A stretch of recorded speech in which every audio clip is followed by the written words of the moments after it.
यहाँ पर एक क्वेश्चन है द आयन, नीचे जो आयन्स दे रखे हैं negative ion, positive ion, negative ion.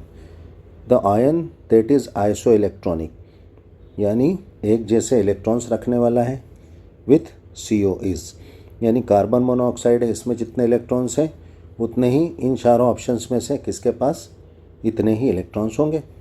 यानी सबसे पहले हमें कार्बन मोनोऑक्साइड में कितने इलेक्ट्रॉन्स है ये पता करना होगा। तो यहाँ पर आंसर होगा ए, CN नेगेटिव साइनाइड। ये किस तरह से होगा आइए हम देखते हैं।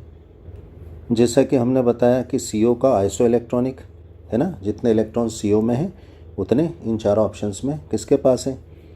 तो सबसे पहले हम कार्बन मोनोऑक्साइड में नंबर ऑफ़ इलेक्ट्रॉन्स देखेंगे। ठीक है, कार्बन में होते कितने 6 इलेक्ट्रॉन्स होते हैं और ऑक्सीजन में कितने होते हैं 8 इलेक्ट्रॉन्स होते हैं।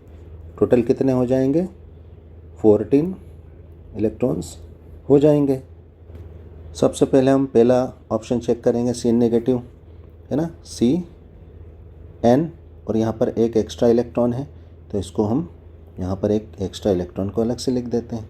कार्बन के पास कितने होते हैं हमने देखे 6 इलेक्ट्रॉन्स होते हैं। नाइट्रोजन के पास क्या होते हैं 7 इलेक्ट्रॉन्स होते हैं और एक एक्स्ट्रा इलेक्ट्रॉन इनके पास आया है।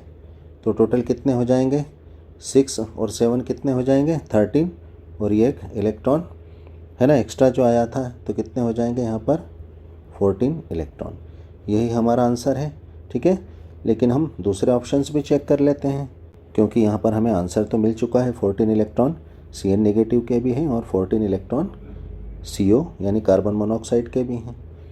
दूसरे ऑप्शन में अगर हम देखें तो बी ऑप्शन में क्या है नाइट्रोजन है और एक और नाइट्रोजन है N2 है और एक पॉजिटिव है, यानी इसमें से एक इलेक्ट्रॉन चला गया है। ठीक है, तो यहाँ क्या हो जाएगा, हम जानते हैं नाइट्रोजन के पास 7 इलेक्ट्रॉन, नाइट्रोजन के पास 7 इलेक्ट्रॉन और इसमें से एक इलेक्ट्रॉन क्या हो गया है माइनस, यानी कम हो गया है। यानी यहाँ क्या हो जाएगा 7 इलेक्ट्रॉन प्लस 6 इलेक्ट्रॉन, तो टोटल कितने हो जाएंगे 13 इलेक्ट्रॉन हो जाएंगे। यानी हमारा ये ऑप्शन नहीं हो सकता। सी ऑप्शन में अगर हम देखें तो ऑक्सीजन है और 2 इलेक्ट्रॉन्स क्या हैं आए हैं, यानी +2 इलेक्ट्रॉन। ऑक्सीजन के ऊपर कितने होते हैं 8 इलेक्ट्रॉन्स होते हैं है ना, और यहाँ पर क्या हो गए 2 इलेक्ट्रॉन्स हो गए जो एक्स्ट्रा हैं, तो यहाँ पर क्या हो जाएंगे 10 इलेक्ट्रॉन्स। ये भी क्या है इसके साथ 14 इलेक्ट्रॉन के साथ आइसो इलेक्ट्रॉनिक नहीं है, तो हमारा सी ऑप्शन भी नहीं होगा। ठीक है ना, अब डी ऑप्शन चेक कर लेते हैं। डी ऑप्शन में 2 नाइट्रोजन है N+N और एक इलेक्ट्रॉन एक्स्ट्रा आया हुआ है।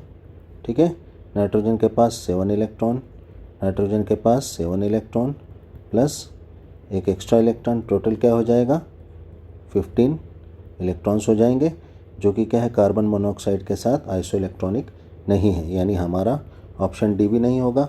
यानी हमारा यहाँ पर आंसर क्या होगा ए होगा, CN नेगेटिव, जिसके पास जो है कार्बन मोनोऑक्साइड की तरह 14 इलेक्ट्रॉन्स हैं। Thanks for watching.